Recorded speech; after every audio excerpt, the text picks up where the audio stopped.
Hello बच्चों, पर तुम लोग पढ़ा रहे थे क्लास 12 में केमिस्ट्री। बेटा क्लास 12 केमिस्ट्री में स्टार्ट किए थे केमिकल काइनेटिक्स। ठीक बेटा। बेटा केमिकल काइनेटिक्स में आज हम बेटा बात करेंगे आर्नियस इक्वेशन के बारे में और मैक्सवेल बोल्ट्जमैन कर्व के बारे में बात करेंगे। ठीक बेटा। तो यहाँ वो लिखे हैं factors on which rate of reaction depend on temperature.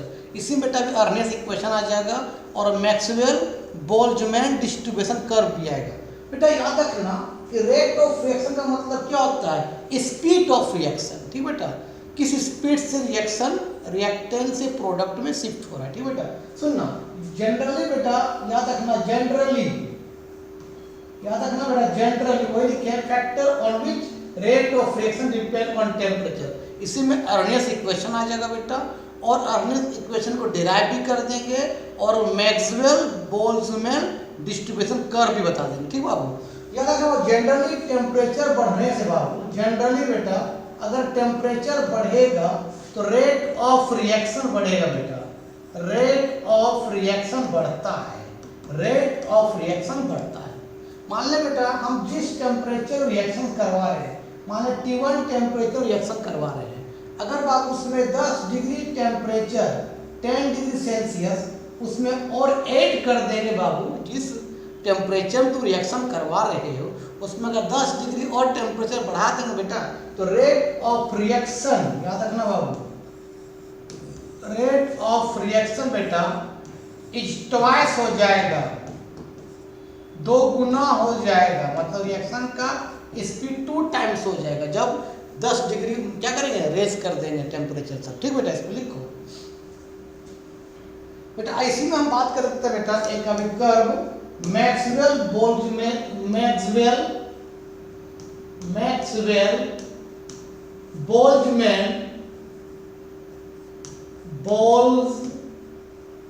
बोल्ट्जमैन्स distribution curve. ठीक बेटा, डिस्ट्रीब्यूशन कर्व के बारे में बात करते हैं, मैक्सवेल बोल्ट्जमैन डिस्ट्रीब्यूशन कर्व के बारे में बेटा हम लोग बात करते हैं। ठीक बेटा, ध्यान देना बेटा। मान लेते हैं यहाँ पर इसका ग्राफ लेते हैं, मान ले बेटा देखो बाबू, इधर एक्स एक्सेस है, इधर बाबू वाई एक्सेस है, इधर फ्रैक्शंस ऑफ मॉलिक्यूल्स है। क्या बाबू, fractions of molecules. Fractions of molecule का मतलब बेटा अगर एक क्लोज कंटेनर में गैस मॉलिक्यूल है तो कुछ के स्पीड क्या होगा, स्लो होगा, कुछ का स्पीड फास्ट होगा। सॉरी, फ्रैक्शंस ऑफ मॉलिक्यूल्स का मतलब बेटा अगर कोई क्लोज कंटेनर में गैस मॉलिक्यूल्स है तो कुछ के पास बहुत ज़्यादा एनर्जी होगा, कुछ के पास कम एनर्जी होगा, कुछ के पास क्या होगा, मीडियम एनर्जी होगा। ठीक बेटा, तो जो मॉलिक्यूल वेल ओरिएंटेशन में कोलाइड करेगा उसके पास ज़्यादा एनर्जी होगा, वही रिएक्टेंस क्या बनाएगा, प्रोडक्ट। जो वेल ओरिएंटेड में कोलाइड नहीं करता उसके पास लो एनर्जी होगा, और कुछ के पास क्या होगा, आपका मीडियम एनर्जी होगा, उसी को बोलते हैं मोस्ट प्रोबेबल एनर्जी बोलते हैं। मान लो बेटा यहाँ पर एक क्लोज कंटेनर है बाबू, ध्यान देना बाबू, ये बेटा क्लोज कंटेनर है, इसके अंदर गैस मॉलिक्यूल है, इसके पास 3 तरह का एनर्जी होगा। एक होगा बेटा इसके पास हाई एनर्जी। हाई एनर्जी किसके पास होगा बाबू, जो आपका वेल ओरिएंटेशन में कोलाइड करता होगा। बेटा कुछ के पास होगा most probable energy, most probable energy का मतलब बेटा आपका मीडियम रेंज का एनर्जी। ठीक है बेटा, मीडियम रेंज में। अब बेटा किसी के पास क्या होगा, लो एनर्जी होगा, लो एनर्जी, बहुत कम एनर्जी होगा। ठीक बेटा, तो 3 तरह के इसके पास एनर्जी होगा, उसे बोलते हैं फ्रैक्शंस ऑफ मॉलिक्यूल। कुछ के पास हाई एनर्जी, कुछ के पास लो एनर्जी, कुछ के पास क्या, मोस्ट प्रोबेबल एनर्जी। अब बेटा इधर आपका एनर्जी है, ध्यान देना, इधर एनर्जी बढ़ रहा है, इधर एनर्जी घट रहा है, और इधर फ्रैक्शंस ऑफ क्या बाबू, मॉलिक्यूल्स है। ठीक बाबू, ध्यान देना। तो मान लो T1 टेम्परेचर पर इसका कर्व इस तरह होगा, ध्यान देना बाबू, इस तरह से इसका कर्व है, इस तरह से। मतलब इतना मॉलिक्यूल्स के पास क्या है, हाई एनर्जी है, और वही रिएक्टेंट से प्रोडक्ट में कन्वर्ट होगा। मतलब वो वेल ओरिएंटेशन में कोलाइड किया है। कितना टेम्परेचर पर बेटा, T1 टेम्परेचर पर। ठीक बेटा, अगर इसमें अगर और ये बड़ा हाई एनर्जी बाबू, और ये वाला जो एनर्जी बेटा, ये वाला ये आपका लो एनर्जी है, लो एनर्जी। जो मॉलिक्यूल्स के पास बहुत कम कोलाइड किया है, वेल ओरिएंटेशन में कोलाइड नहीं किया है, लो एनर्जी है। और किसी के पास बेटा क्या है, मीडियम रेंज की एनर्जी, और कुछ और एनर्जी मिल जाएगा तो रिएक्टेंट से क्या प्रोडक्ट में शिफ्ट कर जाएगा। मतलब ये वाला एनर्जी क्या होता है, मोस्ट प्रोबेबल एनर्जी है। क्या बता ना यार, मोस्ट बोलो यार, प्रोबेबल, भाई मीडियम एनर्जी बोलते हैं most probable energy, most probable energy है, ठीक है बेटा, एनर्जी, ठीक है। अब क्या केस में 10 डिग्री टेम्परेचर और बढ़ा दिए बाबू, तो क्या होगा, रेट ऑफ रिएक्शन ट्वाइस हो जाएगा। बेटा रेट ऑफ रिएक्शन ट्वाइस का मतलब तुम समझा क्या, मतलब ध्यान देना कि ये वाला मोस्ट प्रोबेबल एनर्जी है, कुछ एनर्जी को लेके हाई एनर्जी में कन्वर्ट हो जाएगा, मतलब मैक्सिमम मॉलिक्यूल रिएक्टेंट से प्रोडक्ट में कन्वर्ट हो जाएगा। मतलब थोड़ा सा ई कर्व ऐसे हो जाएगा, देखो देखो तो ऐसे, इतना। अब इतना मॉलिक्यूल्स बेटा, इतना मॉलिक्यूल बेटा क्या होगा, इतना मॉलिक्यूल्स क्या होगा, अब हाई एनर्जी में क्या होगा, कन्वर्ट हो गया, वो रिएक्टेंट्स क्या प्रोडक्ट में कन्वर्ट हुआ। मतलब मोस्ट प्रोबेबल एनर्जी जो सब क्या हाई एनर्जी में कन्वर्ट हो गया और रिएक्टेंट से प्रोडक्ट में कन्वर्ट हो गया।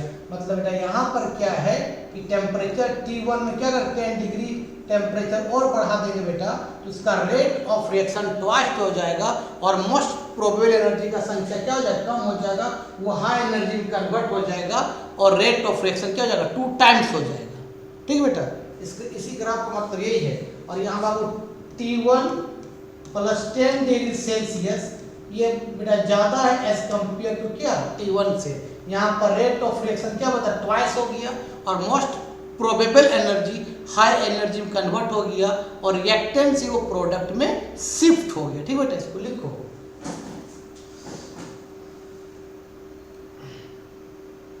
अब इसका कर्व थोड़ा सा क्या हो गया, छोटा हो गया, ये वाला जो ऊंचाई है वो कम हो गया और वो ऊंचाई क्या हो, हाई एनर्जी में कन्वर्ट हो गया। मतलब मैक्सिमम से मैक्सिमम मॉलिक्यूल रिएक्टेंट से प्रोडक्ट में क्या हो गया, शिफ्ट हो गया। लिख लो बेटा, इस कर्व का मतलब यही होता है, ध्यान देना बेटा। अब सुनो बाबू, मतलब यहाँ पर हम लोग क्या देखे बेटा, यहाँ पर लिखना फ्रैक्शंस ऑफ मॉलिक्यूल्स, ध्यान देना बेटा, फ्रैक्शंस ऑफ क्या बेटा, मॉलिक्यूल्स, fractions of क्या बेटा, molecules which are enable to, which are क्या बेटा, enable to cross the क्या बेटा एनर्जी बैरियर। हम बताए थे बाबू से पिछले वीडियो में कि रिएक्टेंट से प्रोडक्ट जाने के लिए एक लाइन होता है, उसको बोलते हैं एनर्जी बैरियर, उसको क्रॉस करना पड़ेगा। जब तक वो क्रॉस नहीं करेगा वो रिएक्टेंट से प्रोडक्ट कन्वर्ट नहीं होगा।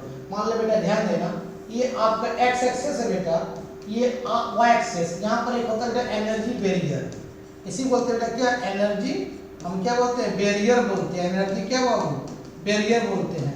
यहाँ आपका बाबू रिएक्टेंट से, तो रिएक्टेंट का जो एनर्जी होता है उसको बोलते हैं क्या, एवरेज एनर्जी, है ना। इतना एनर्जी चाहिए, ये वाला एनर्जी जो इस एनर्जी बैरियर को टच करे, और उस एनर्जी हम क्या बोलते थे, एक्टिवेशन एनर्जी। मतलब यहाँ एनर्जी मिलेगा और रिएक्टेंट से यहाँ जाएगा तो यहाँ एनर्जी बहुत ज़्यादा हो जाएगा। ये एनर्जी बढ़ने से क्या होता है, मतलब स्टेबिलिटी घट जाता है, क्योंकि एनर्जी बैरियर के पास बहुत ज़्यादा एनर्जी होता है। ठीक बेटा, स्टेबिलिटी घट जाएगा, कुछ एनर्जी को लॉस करके बेटा वो रिएक्टेंट्स क्या होगा, प्रोडक्ट में शिफ्ट कर जाता है। तो जो ये एनर्जी यहाँ से यहाँ पर लगा बेटा, हम बताए कि इसी एनर्जी को हम लोग क्या बोलते हैं बाबू, बोलो नहीं यार, एक्टिवेशन क्या बोलते थे, एनर्जी बोलते थे, है ना, एक्टिवेशन एनर्जी बोलते थे। जो मॉलिक्यूल्स को चाहिए वो कहाँ से मिलेगा, जब मॉलिक्यूल वेल ओरिएंटेशन में कोलाइड करेगा, वही उसके पास एक्स्ट्रा एनर्जी मिलेगा, उसी एक्स्ट्रा एनर्जी क्या बोलते हैं हम लोग, एक्टिवेशन एनर्जी बोलते हैं। बात की बात है, तो ये सब हम नेक्स्ट क्लास बता चुके थे, है ना, मतलब पिछले वीडियो बता चुके थे चीज। तो अब बेटा यहाँ पर हम बात करते हैं बेटा fractions of molecule which are enable to cross the energy barrier, directly होता है बेटा E के power minus EA by RT। मतलब इतना अगर मॉलिक्यूल्स के पास एनर्जी होगा वही रिएक्टेंट से प्रोडक्ट में कन्वर्ट होगा। तो ये वाला एनर्जी बढ़ेगा बेटा तो रेट ऑफ रिएक्शंस बढ़ेगा। अगर रेट ऑफ रिएक्शन बढ़ेगा तो रेट कांस्टेंट बढ़ेगा, क्योंकि रेट ऑफ रिएक्शन जो होते हैं बेटा रेट कांस्टेंट के डायरेक्टली होते हैं। मतलब ये एनर्जी बढ़ेगा तो रेट ऑफ रिएक्शंस बढ़ेगा, अगर रेट ऑफ रिएक्शन बढ़ेगा तो रेट कांस्टेंट बढ़ेगा, क्योंकि रेट ऑफ रिएक्शन डायरेक्टली किसका होता है, रेट कांस्टेंट का। मतलब इतना एनर्जी चाहिए वो एनर्जी बैरियर को क्रॉस करने के लिए। तो अगर ये बढ़ेगा तो रेट ऑफ रिएक्शन बढ़ेगा, रेट ऑफ रिएक्शन बढ़ेगा तो रेट कांस्टेंट बढ़ेगा। दैट मींस के का मतलब क्या होता है, रेट कांस्टेंट है ना बेटा। ये फ्रैक्शन डायरेक्टली क्या हो जाएगा बाबू, e के पावर माइनस क्या बेटा ई ए बाय आर टी। ठीक बेटा, अब के इक्वल डायरेक्टली को हटाते हैं, हम लगाते हैं a, क्या होगा बेटा e के पावर कितना बेटा ई ए बाय आर टी। इसी रिएक्शंस को बेटा, इसी इक्वेशन को हम बोलते हैं अर्नियस इक्वेशन बोलते हैं। क्या बोलते हैं बाबू, बोलो नहीं यार, अर्नियस इक्वेशन कहते हैं। ठीक है, इसमें के क्या है, एक क्या सब लिख देते हैं बाबू, के जो है उसको बोलते हैं रेट कांस्टेंट। क्या बोलते हैं बाबू, रेट, बोलो नहीं यार, क्या बोलते हैं, रेट कांस्टेंट बोलते हैं के को। ठीक है, और याद रखना ए जो है इसको बोलते हैं प्री एक्सपोनेंशियल फैक्टर, मतलब इसको बोलते हैं एक्सपोनेंशियल। ई के पावर में कुछ रहता है बाबू, उसको बोलते हैं एक्सपोनेंशियल बोला जाता है, एक्सपोनेंशियल, एक्सपोनेंशियल बोला जाता है, एक्सपोनेंशियल फैक्टर बोलते हैं। ठीक है बेटा, तो ये एक कहाँ कब आया, एक्सपोनेंशियल के पहले आया, डायरेक्टली घटाए तो ए आया, ए कब आया, एक्सपोनेंशियल के पहले आया, इसलिए ए को बोलते हैं pre exponential factor, pre exponential, pre exponential factor बोलते हैं। या ए को तो कांस्टेंट टर्म भी बोल सकते हैं ना बाबू। अच्छा बेटा, ई ए क्या है, ये सब मालूम है कि ई है आपका क्या, ई ए है बेटा एक्टिवेशन, क्या बाबू, एक्टिवेशन एनर्जी है, कोई दिक्कत। अच्छा, आर क्या है, गैस कांस्टेंट, और टी क्या है, टेम्परेचर। भी लिख देते हैं, कहाँ लिख दे, यहाँ लिख दे, यहाँ लिख देते हैं। आर होता है बाबू गैस कांस्टेंट, गैस कांस्टेंट होता है आर, और आर का वैल्यू क्या तुमको मालूम है कि जूल में होता है बेटा, आर का वैल्यू जूल में होता है 8.314, ये पॉइंट है 8.314 जूल, क्या बेटा मोल इनवर्स, और क्या केल्विन इनवर्स होता है किसमें, जूल में आर का वैल्यू, आर गैस कांस्टेंट है। और प्रेशर में आर का वैल्यू होता है बेटा आर इक्वल टू 0.0, पॉइंट है 82 एटमॉस्फेरिक प्रेशर है ना, मोल इनवर्स, और क्या रे बता रहा बाबू, केल्विन इनवर्स। ये आर का होता वैल्यू प्रेशर में। ठीक है, और टी तरह क्या है, टेम्परेचर है। तो लिखो बाबू इसको, इसी क्वेश्चन को आगे क्या करेंगे, मॉडिफाई करेंगे। ठीक है, आगे उसको एक्सपेंड करेंगे, इसको लिख लो।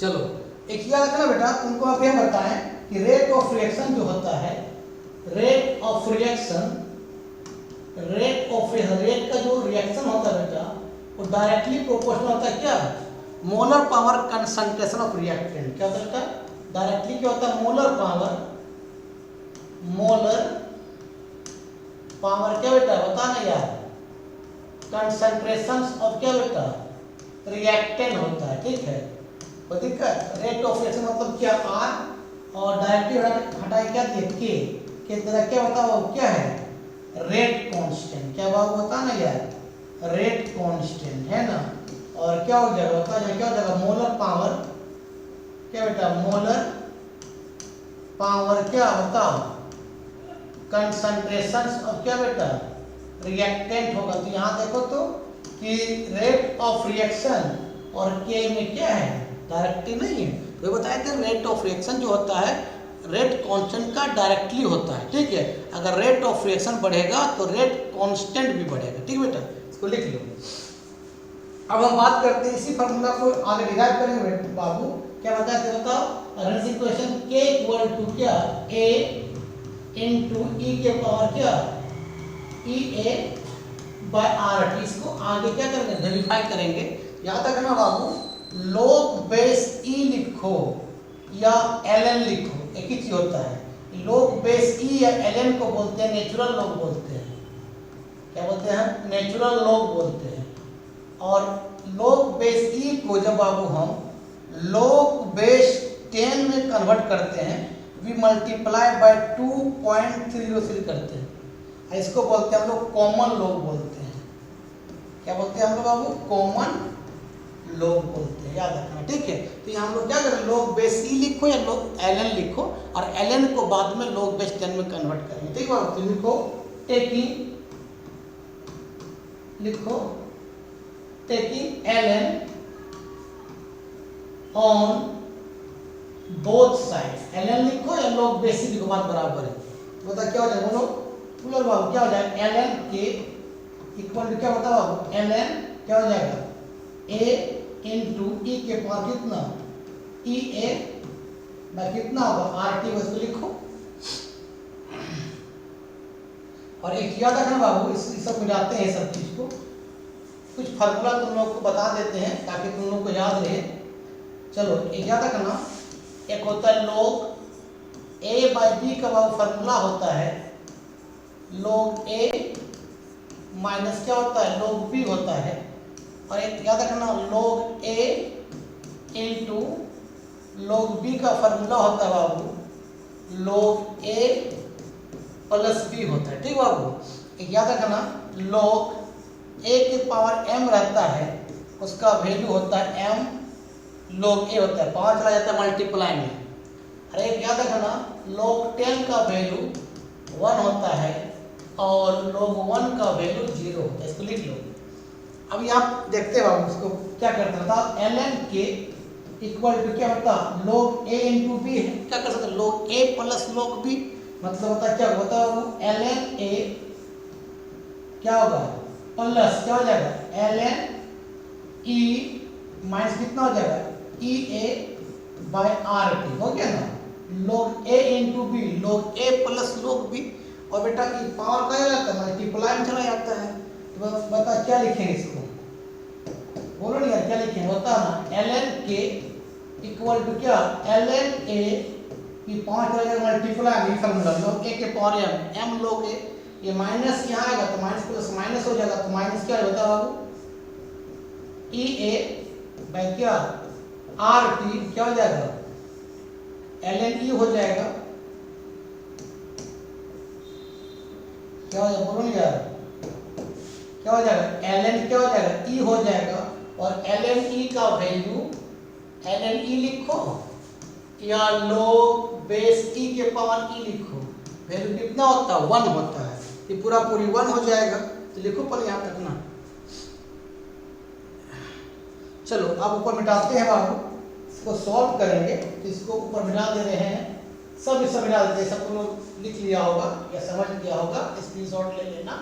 अब इसको हम आगे सॉल्व करते हैं बाबू, बता कितना हो जाएगा बोलो, ln के इक्वल बता कितना हो जाएगा बोलो बाबू, ln a माइनस कितना हो जाएगा e a बाय क्या हो जाएगा आर टी हो जाएगा, ln e का वैल्यू 1 हो गया। अब ln को क्या करो log बेस 10 में कन्वर्ट करो, तो क्या करेंगे 2.303 से मल्टीप्लाई करेंगे, बता कितना हो जाएगा 2.303, क्या हो जाएगा log बेस क्या बाबू 10 के, यहाँ भी ln को क्या करो log बेस 10 में कन्वर्ट करो, तो मल्टीप्लाई कैसे करेंगे 2.303 कितना हो जाएगा log बेस 10 a हो जाएगा और माइनस क्या हो जाएगा e a by R T हो जाएगा। अब दोनों तरफ क्या करो 2.303 से मल्टीप्लाई कर डिवाइड करो, देखो क्या होगा, समझा देते हैं। डिवाइडिंग ऑन बोथ साइड्स, लिखो डिवाइडिंग कैसे करनी, गलती हो गई यार, dividing on both sides, dividing क्या बाबू ऑन बोथ साइड्स, बोलो नहीं यार ऑन बोथ साइड्स कितना बताओ 2.30 डिवाइड कर देते हैं, बता कितना हो बता 2.003 कितना बता बाबू log बेस 10 क्या हो जाएगा के डिवाइड कितना कर दो 2.3 डिवाइड कर दिए, कोई दिक्कत यहाँ देखो बता 2.303 डिवाइड कितना बता 2.303 कितना हो जाएगा log बेस 10 a माइनस कितना हो जाएगा ई ए बाय कितना बता बाबू 2.303 कितना हो जाएगा आर टी, चारों तरफ डिवाइड कर दिए, दोनों तरफ किससे 2.303, दोनों तरफ 2.303 डिवाइड कर दिए, तो ये कट गया बाबू, ये भी कट गया, बता कितना जाए बोलो बाबू log base 10k equal to आ जाएगा बाबू log base 10a minus EA by कितना 2.303 RT आ जाएगा। इसको लिखो,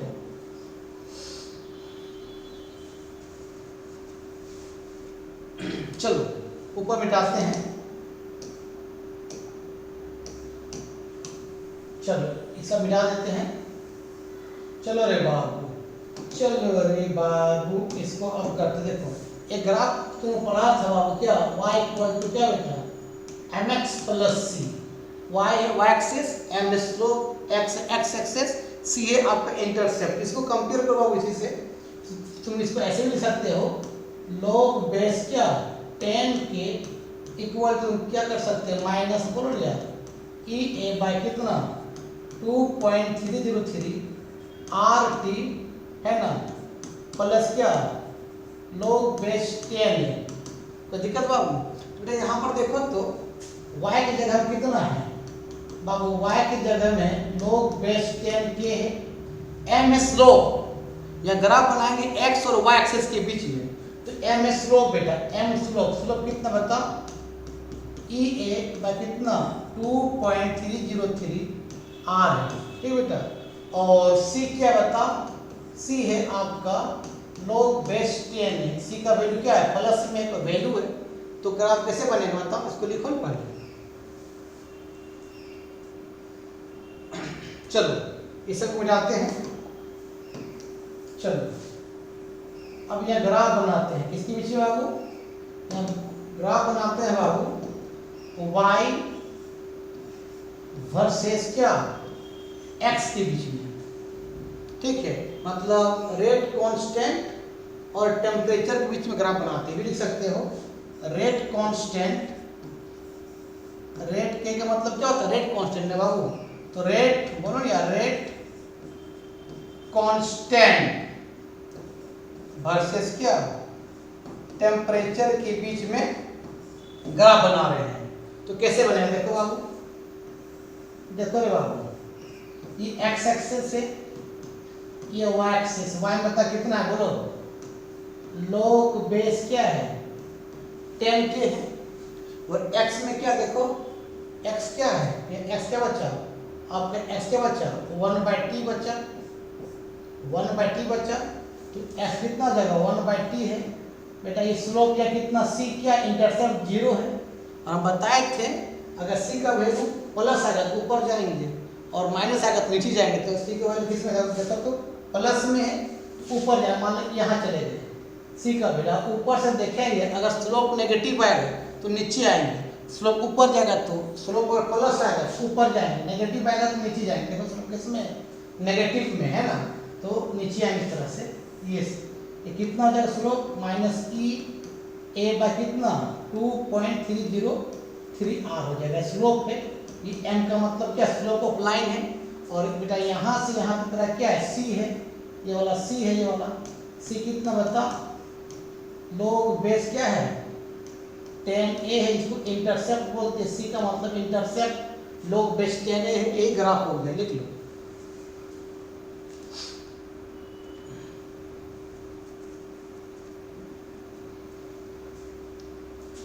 चलो अब बेटा अब इस इक्वेशन को हम आगे और डिराइव करते हैं। अभी हम इक्वेशन लिख लेते हैं क्या, देखो log बेस 10 लिखो या सिर्फ log k के बाद बराबर है, तो log k इक्वल टू बताए तो बाबू log a माइनस क्या बताओ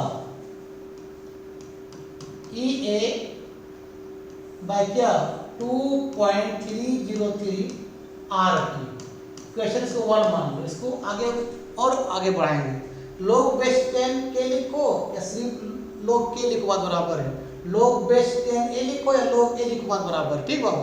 अब क्या करते हो इसको, आपका रेट अलग अलग रेट कांस्टेंट और अलग अलग टेम्परेचर में इस इक्वेशन को आगे बढ़ाएंगे। मान लो बेटा जब रेट कांस्टेंट k1 है तो टेम्परेचर T1 हो जाएगा, जब रेट कांस्टेंट k2 है तो टेम्परेचर क्या हो जाएगा T2 हो जाएगा। तो बता के इक्वेशन बनेगा, बताओ आपको। मान लो बनेगा क्या log k2 इक्वल टू क्या बनेगी, तो कांस्टेंट टर्म है log a, क्योंकि क्या प्री एक्सपोनेंशियल फैक्टर जो कांस्टेंट है ना, माइनस कितना मतलब ई ए बाई कितना 2.303 और भी कांस्टेंट है, क्या हो जाएगा ये T2 हो जाएगा। चलो इक्वेशंस को मान लेते हैं, 2 मान लेते हैं। अब बताओ K1 के लिए कितना होता है बाबू, क्या हो जाएगा log K1 इक्वल टू कितना होता है बाबू log A माइनस क्या ई ए कितना हो जाएगा 2.303, अब तो कांस्टेंट है, क्या हो जाएगा T1 हो गया। इक्वेशंस को 3 मान लो, ये 2 और 3 है, या इसको 2 मान 3 मान कोई दिक्कत नहीं, 3 है इसको 3 मान इसको 2 मान लीजिए। लिखो आप 2 को क्या किया 3 से माइनस करेंगे, देखो चलो अब माइनस करो सॉल्व करो और क्या आएगा, सॉल्व करो या सॉल्व करने में क्या जाता है, क्या करो बाबू 2 को 3 से माइनस कर दो है बाबू, बता क्या हो जाएगा बोलो यार, log K2 माइनस कितना हो जाएगा बोलो यार log K1, अब K2 बता वैल्यू कितना बता log A माइनस क्या ई ए बाय कितना 2.303, बोलते जानो यार RT2 फिर माइनस बता 3 कितना है बताओ, क्या बताओ log A माइनस क्या ई ए बाई 2.303 क्या RT1, यही है कि नहीं। अब सॉल्व कर देंगे और क्या, चलो इसको मिलाते हैं, चलो रे डोली उठाओ, चलो बाबू यहाँ सॉल्व करो बाबू, तो log A minus B, log A minus log b क्या होता है log A बाई बी होता है, log A minus log b क्या होता है log A बाई बी होता है, बता कितना हो जाएगा log K2 by K1, log A minus log b formula क्या होता है log A बाई बी होता है ना। चलो बाबू अब बेटा कितना होता है बाबू log A माइनस क्या ई ए बाई 2.303 क्या बाबू RT2 माइनस कितना जो होता है बाबू log A और माइनस माइनस प्लस हो जाएगा, और ना क्या हो गया ई ए बाई 2.303 RT1 हो गया, तो ये तो कट गया बाबू है ना। अब बेटा देखो तो प्लस को ऊपर लिखो माइनस को बाद में लिखो, बता कितना हो जाएगा बोलो रे बाबू log K2 बाई K1 कितना हो जाएगा ई ए बाई कितना 2.303 क्या बाबू R क्या हो जाएगा T1 माइनस कितना हो जाएगा ई ए बाई कितना 2.303 क्या बाबू R T2 होगा, पहले प्लस लिखे तब माइनस लिखे, लिख लो। अब चलो बेटा इसको भी ऊपर मिटाते हैं, इसको मिटाते हैं और सॉल्व कर लेते हैं,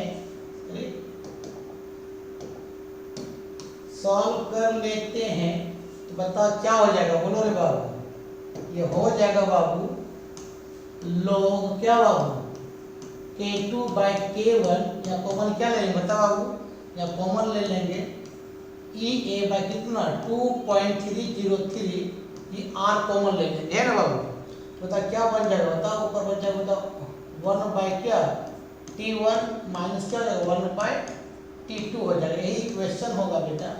इसी क्वेश्चन से हम न्यूमेरिकल बनाएंगे log K2 by K1 E A by 2.303 R 1 by T1 minus 1 by T2, और हम बताएं कि याद रखना बेटा ln को हम log बेस e बोलते हैं, और log बेस e को जब log बेस 10 में कन्वर्ट करते हैं, तो log बेस 10 में कन्वर्ट करते हैं तो भी मल्टीप्लाई बाई 2.303। कभी कभी अगर ऐसा लिखा है बाबू log बेस 10a, सिंपली उसको log a भी लिखने से कोई दिक्कत नहीं होगा, लिख लो। तो आज का वीडियो यहीं समाप्त करते हैं, नेक्स्ट वीडियो और कुछ बताएं, तब तक के लिए बाय बाय।